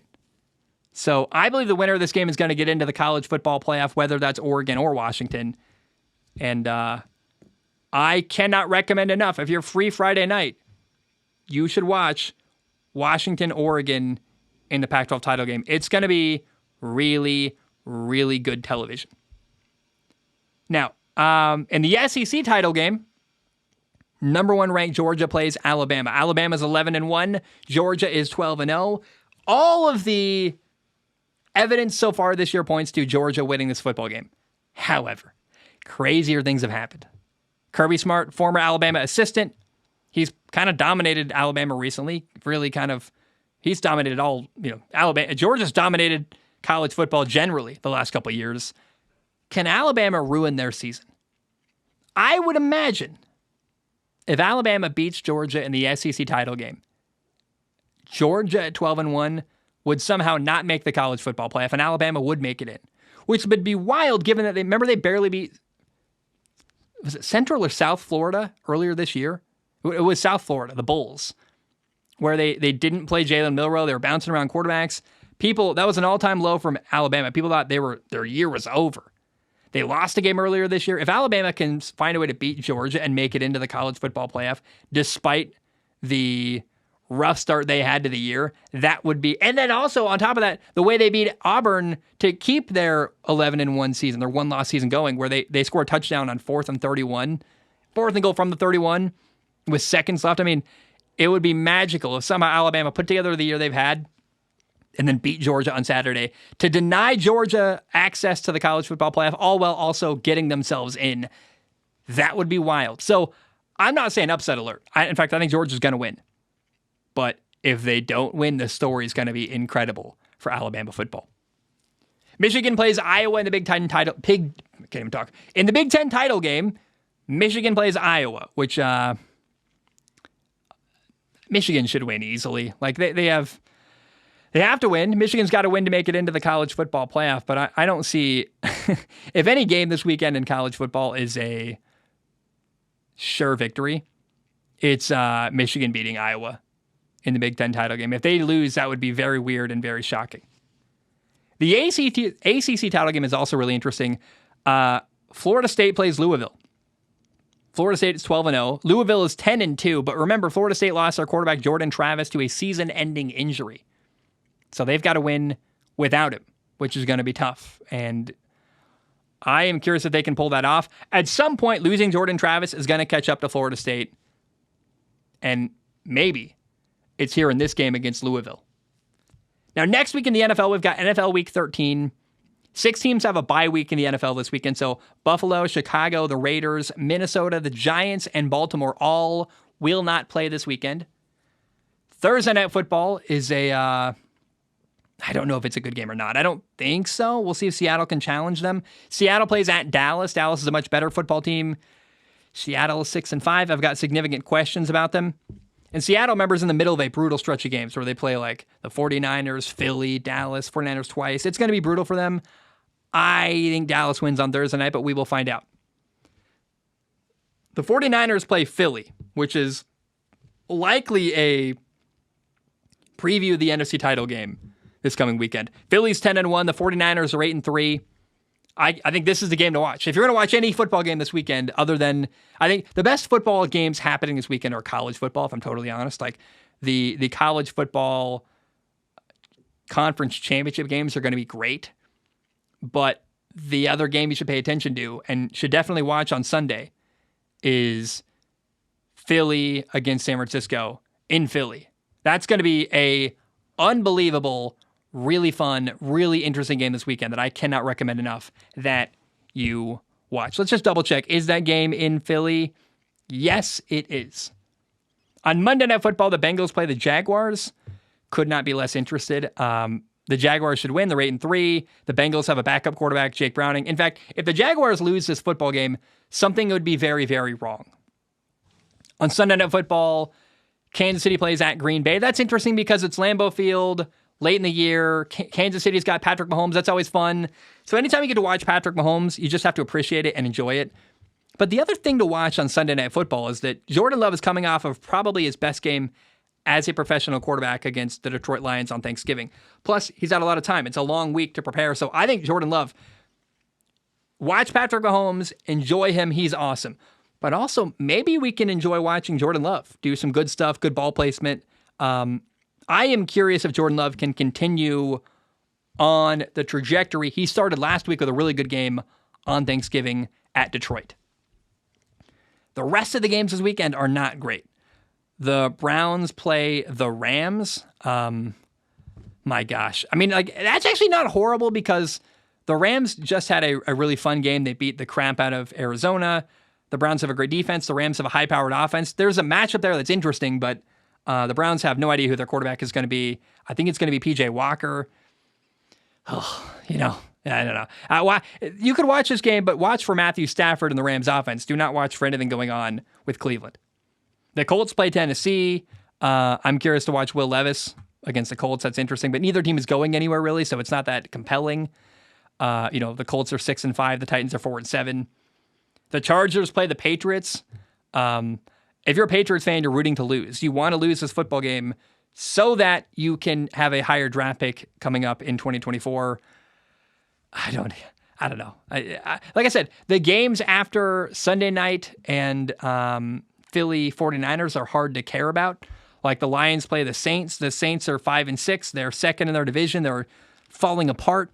I would think the Lions win. The Lions are 8-3. They're coming off of a bad loss to Green Bay. I think they bounce back and have a great win, go 9-3 after beating the Saints this weekend. The Falcons play the Jets. You want a game that has no compelling reason to watch? It's the Falcons-Jets. Tim Boyle at quarterback. Atlanta's got a horrible coach who refuses to throw the football to their weapons. Like, do yourself a favor. Do anything else. Do literally anything else than watch this Falcons-Jets game on Sunday. Oh my gosh. The Cardinals play the Steelers. That'll be interesting to see what Kenny Pickett does. His second game without Matt Canada. This emotional boost. They lost Matt Canada. They fired him. Had 400 yards for the first time in 58 games. Do they do it again for a second week in a row? Also, remember, I've been saying, why is Kyler Murray playing football in Arizona? Kyler Murray against a good defense. Kenny Pickett, can he do it a second week in a row? What happens in this game? There's some interesting storylines there for sure. Panthers play Tampa. Look, Tampa needs a win badly. They're like 1-6 in their last seven games. Carolina's 1-10, but they just fired their head coach. And usually when you fire a head coach, the next week you come out a much better football team. Energized, ready to go. You realize everyone's being evaluated. I think Carolina beats Tampa this week, which is unfortunate because Tampa's like a good team squandering their shot at winning a terrible division, the NFC South. And, oh man, it couldn't be worse timing. The Frank Reich firing is really bad for Tampa. The Dolphins play the Washington Commanders. It's another game that should be a blowout. I don't know, man. Like, the Commanders have a coach, Ron Rivera, who's a fired guy just waiting for the move to happen. And Miami is a much better football team. I don't know. This week in the NFL, I think partially because they know that, I don't know. My conspiracy level is maybe this week is a week they schedule less interesting games because they realize how good Saturday is going to be. And most people are going to be glued to their TV all day Saturday for college football and may not come back for Sunday, so that you would miss out on a great game anyway. I have no idea. All I know is that the games this weekend they're not great. Like, even before the year started, before we knew how Aaron Rodgers against the Falcons was never going to be a compelling game, Dolphins, Commanders, like, even before the year started, there was no hope that these were going to be awesome football games. Oh my gosh, we're missing a game, though. Somehow we haven't mentioned that the 6-5 Denver Broncos play at the 6-5 Houston Texans, which is that's a game. That's a really good game. Two teams playing really well, playing good football, good quarterback, CJ Stroud, Russell Wilson. I've just found one more good game to watch. Denver at Houston is going to be a great game this weekend that you should definitely tune into. So, I think Sunday night's great. Casey at Green Bay is interesting. Patrick Mahomes, Jordan Love. Denver, Houston's a great game. And then Philly, the 49ers. How is that not the Sunday night game, though? How is Philly against the 49ers not somehow the headlining number one primetime game in the NFL this weekend? I do not understand that at all, but whoever scheduled that, it's weird. And it's a late afternoon game rather than the Sunday night primetime game, even though it's for sure the best game in the NFL this weekend. We knew that week one. We knew that was going to be a great game. We had that circled back in August, so I don't know why that game didn't get put on Sunday Night Football, but it is what it is. All right. It's time to answer questions from Patreon. If you want to support the show, you go to patreon.com/Zach Schaumler, patreon.com/Zach Schaumler. It's the number one way to support the show. Please do. It literally does pay my rent. Now, a bear writes in. A bear says, "Hey, Zach, thanks for always trying your best to share who you are and talk about what you care about. Last week's episode seemed like a pretty emotional time for you, and I hope you are feeling better. I wanted to challenge you on something you said last week. It was about taking care of yourself and not worrying about pleasing others. To me, the thing that brings meaning to life isn't the pursuit of my own pleasure. It is making an earnest attempt to help people around me. Of course, I don't want to do this without nuance. Some people are too hard to help, and sometimes we need breaks from focusing on others. But I believe strongly that our primary focus in life should be not on ourselves." This is what it sounded like you were saying last week, at least to me. "Please let me know if I misunderstood your points or if you disagree. I think your opinions are valuable and your voice is much needed, not just in the sports world, but in other spaces as well. Thank you, Zach, for everything you do. Worth every penny." Guys, a bear wrote this in, basically challenging me. What's the value of caring for other people?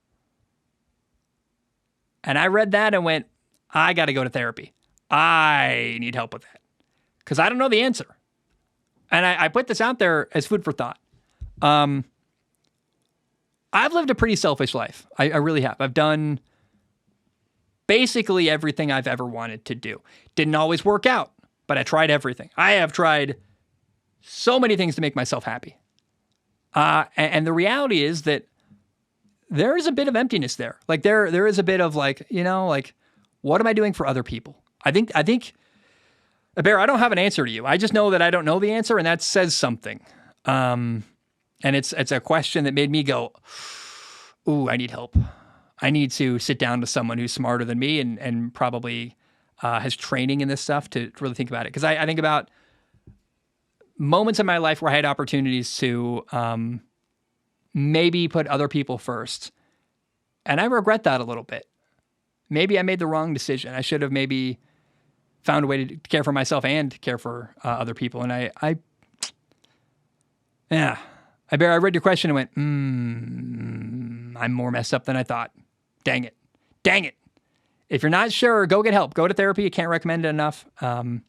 We don't know the answer to everything, and we can think about it, we can try, but this is one that broke my brain where I went, what is the right balance of caring for yourself while also caring for others? I don't know the answer right now. And that was one that made me go, oh man, I need help. All right. Kyron wrote in. Kyron said, Bonjour, Zach. Was curious your thoughts on this. Potentially, the Super Bowl matchup has already been decided by the NFL. It would be the Ravens against the 49ers. In the past 2 years, the Super Bowl color scheme and the branding of the Super Bowl was the same as the teams playing in the Super Bowl. Feels like a happy coincidence, but it is kind of weird. And if that is true, then it would suggest 49ers, Ravens in this year's Super Bowl, which actually feels very possible. So if that happens, if the third year in a row that happens,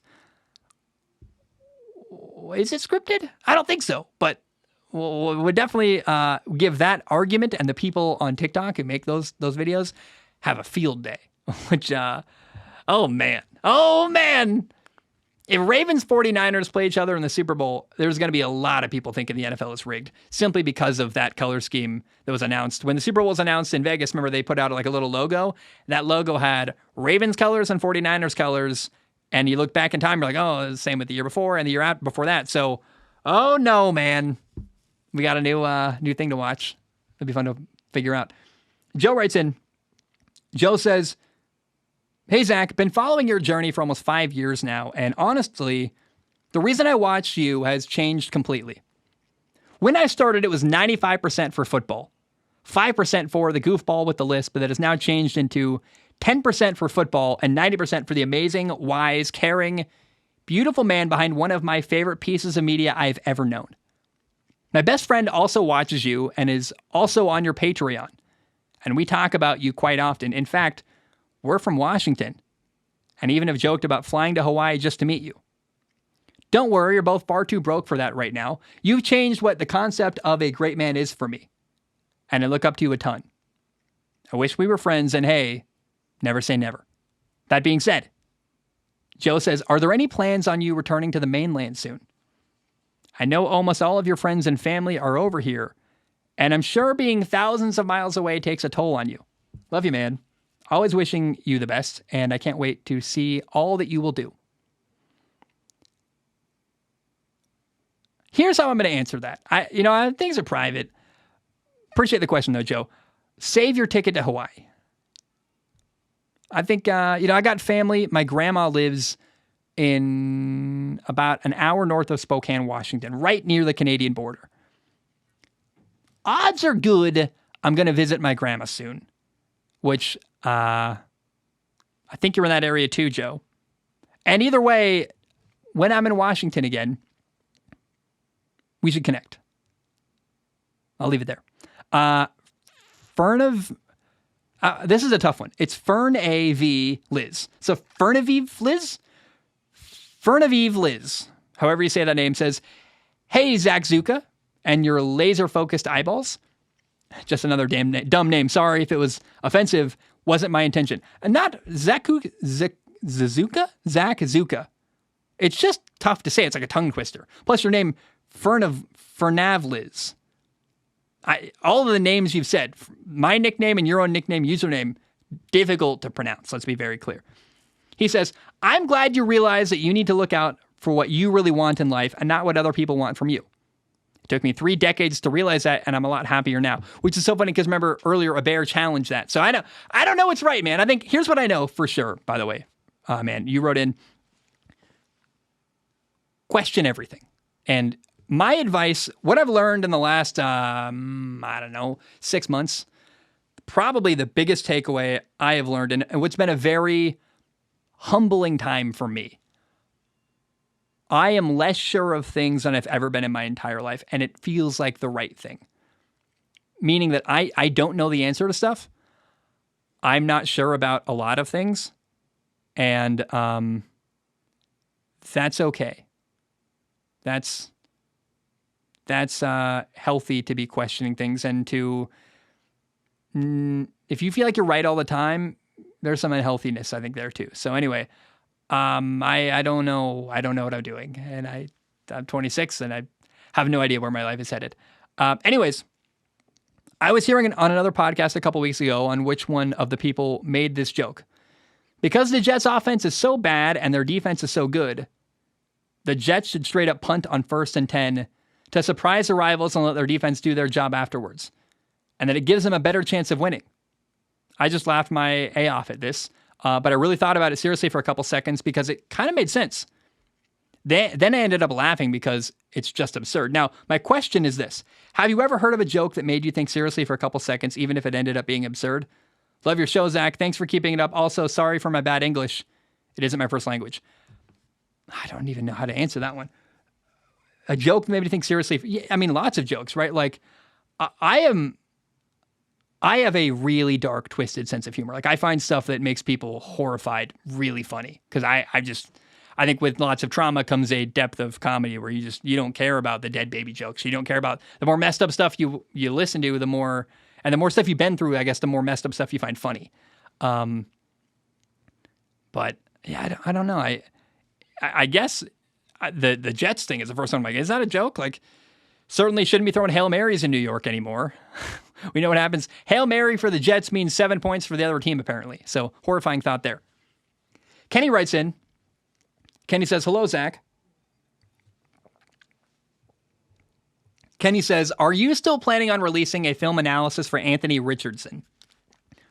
Kenny, let me tell you this. Yes, it's in fact, I have the files right here off to my left on the screen, looking at them. I got to do something with them at some point. I'm working 2 jobs right now. I'm working full-time as a plumber. I've already reached 33 hours in 3 days this week. So I'm working long, full days, okay?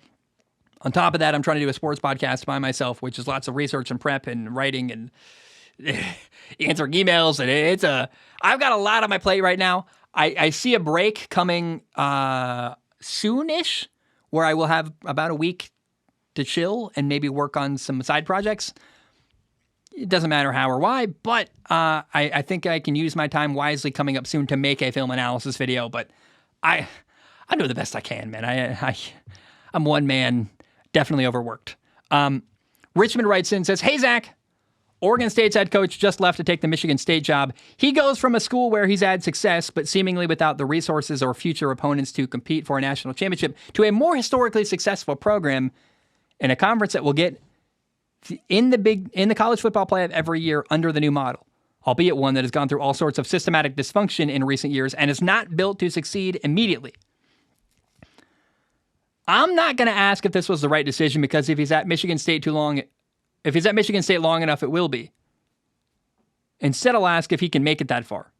With a dysfunctional program, a bad team, and a schedule that includes some of the best teams in the country over the last several years, what is the future for Jonathan Smith at Michigan State?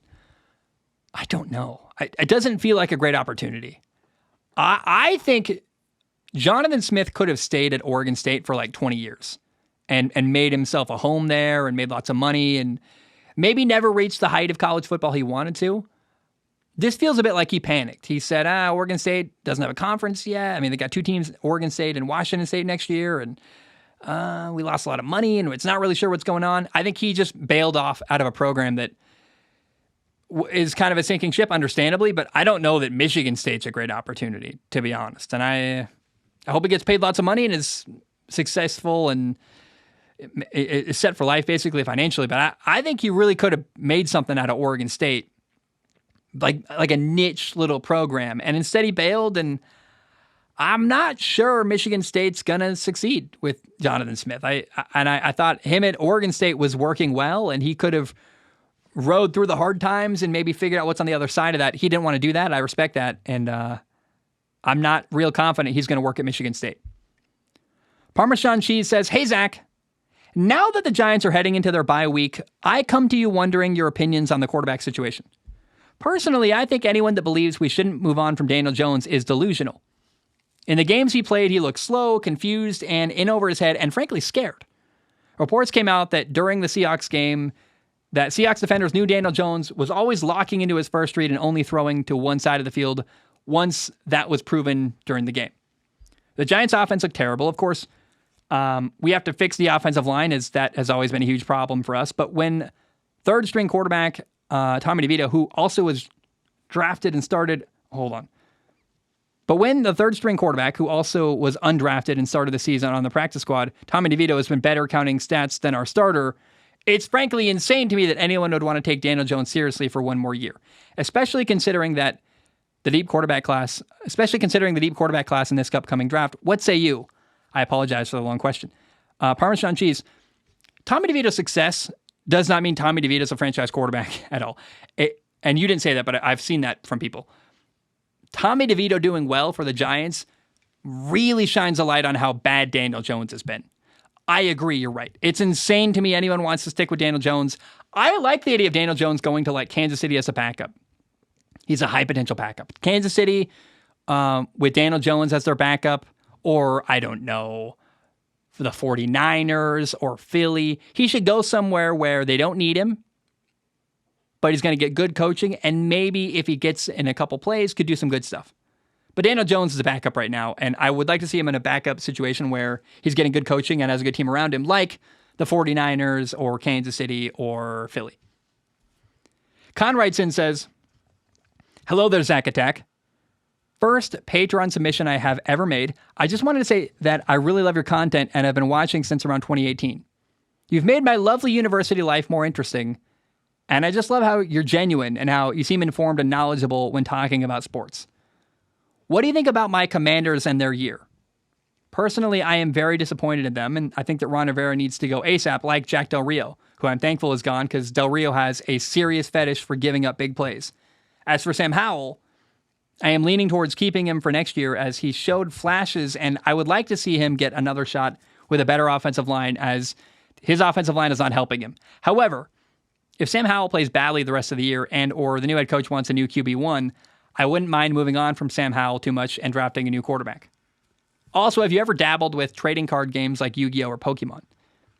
I play Yu-Gi-Oh! Now since I enjoyed watching the anime back in my childhood, and around 3-4 years ago, I bought some cards and built my first deck. Lot to say here. First of all, Washington's going to fire Ron Rivera after the year is over. I'd 99.9% guarantee that. I think Sam Howell should be your starting quarterback next year. He's done enough to keep his job. He's played some really good football. He's had 2 bad games, but Sam Howell's awesome, and I don't think he's even on a short release. I think Sam Howell is the guy for next year. I'd be shocked if another coach wanted to... given they're not going to have a top 5 pick, I don't know why you would replace Sam Howell after this year. He's been awesome. He should be the guy next year and should hire a coach who wants to build around him. He's also cheap. Yu-Gi-Oh! Cards are amazing, by the way. I had a fire deck. I still have the cards somewhere. I think they're in this room. I think they're not on the mainland. I think they're... Remember, my truck is on the mainland. My stuff is here. I think the Yu-Gi-Oh! Cards are somewhere. Probably in that... There's a box over there. Probably in there somewhere. I love... Yu-Gi-Oh! Cards are awesome. I think that... Someone should recommend... I don't know if there's any really good Yu-Gi-Oh! Video games, but I would like to... I'm not gonna play with people in real life. It's too much work. But I could play and I'm also probably not going to play against people at all, multiplayer. But I'd love to play a Yu-Gi-Oh! Game where I can do the strategy part of Yu-Gi-Oh!, which has always been fun for me, against AI and in a computer-generated setting on a video game. That would be fun. So if there's any good Yu-Gi-Oh! Video games, I'm sure there are. It feels like such a good idea. Someone has to have made that. Write and let me know. I'd be totally interested in doing that.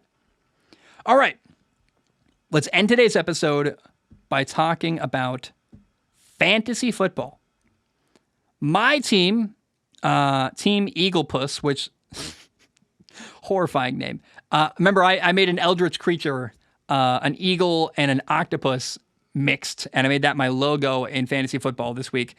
Didn't work for me. My team lost 99.96 to 131.86. So my team got crushed by a little over 31 points.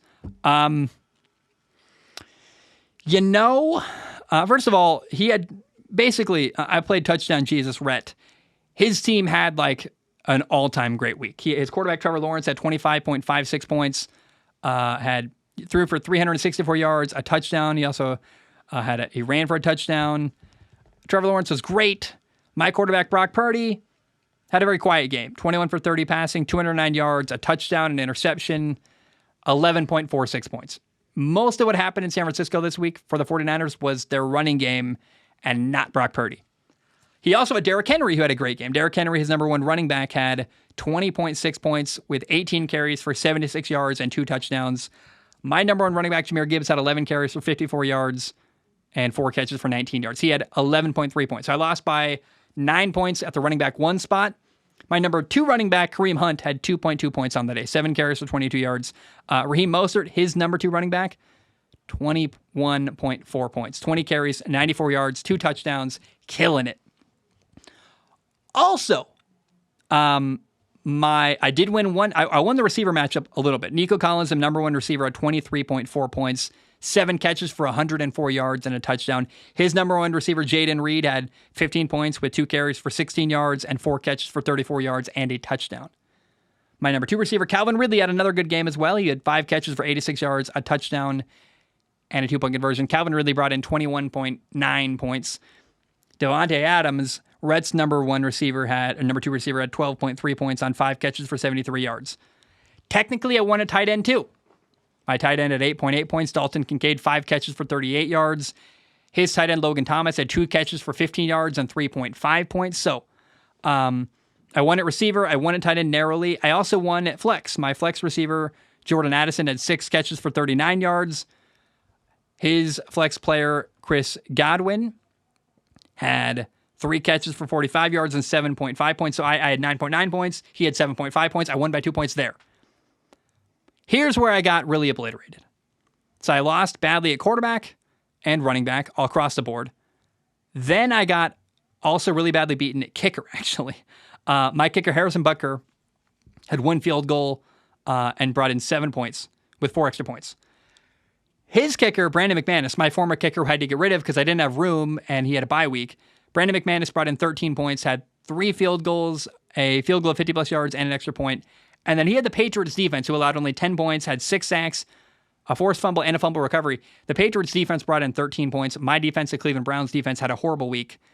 Allowed 27 points, had a sack, a forced fumble, and a fumble recovery. The Browns defense only brought in 4 points on the day for me. I lost badly. And, Team Eagle Puss, awful name. Gonna have to change that. Didn't work anyway. Lost 99 to 131. It is painful. I'm not going to go through the standings actually this week. We all know the team names. Here's what you need to know. Right now, your boy Zach is in currently 11th place. I'm 6-6. I am falling farther and farther in the standings. I basically need to win. I think this is the last week, actually. Let's check. Week 13, I play Sam Colburn, quarterback hospital. I've got a chance to win.